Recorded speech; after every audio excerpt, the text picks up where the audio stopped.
খালেদা জিয়াকে আমার দেশের বাইরে নিতে হয়, তাহলে লন্ডন গিয়ে চিকিৎসা করবেন, সেখানে ছেলেকে থাকতে হবে। আর যদি বিদেশে যাওয়ার মতো পরিস্থিতি না হয়, তাহলে তারেক রহমান খুব দ্রুত চলে আসবেন, হয়তোবা এই 2-4-10 দিনের মধ্যেই তিনি চলে আসবেন দেশে। আমরা অপেক্ষা করছি। তা আমি আজকে মা বোনদেরকে দাওয়াত দিছি, এই দাওয়াতটা আপনারা উপস্থিত হয়েছেন, কিছু গুরুত্বপূর্ণ কথা বলবো। আপনাকে এসেছেন, এই যে আশাটা আমার হাতে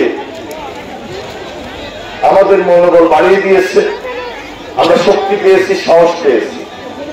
আমরা ভরসা করতে পারি যে আগামী দিনে আমরা যদি আল্লাহ হুকুম তারেক রহমানকে ধানের শীষে ভোট দিয়ে প্রধানমন্ত্রী বানাইতে পারি, কি কি কাজগুলো আপনাদের জন্য করা উচিত।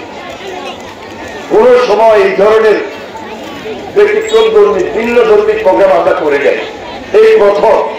টানা তৃতীয়বার অর্জন করেছে দেশের সেরা সুপার ব্র্যান্ড স্বীকৃতি বসুন্ধরা টিস্যু। মা বোনদেরকে একত্রিত করে কথাগুলো বলতেছি।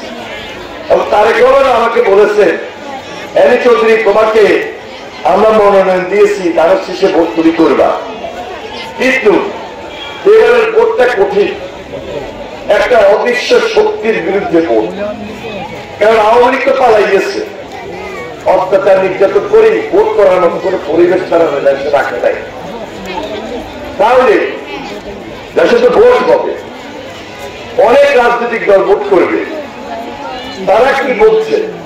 আর বিএনপি কিভাবে ওই যে জিয়ার মতো, ওই যে খালেদা জিয়ার মতো আগামী দিনে তারেক রহমানের নেতৃত্বে, এনি চৌধুরীর নেতৃত্বে আপনাদের পাশে থাকি কাজটা করবে, এই কথাগুলো মা বোনদেরকে পাশাপাশি সামনাসামনি বুঝিয়ে দেন।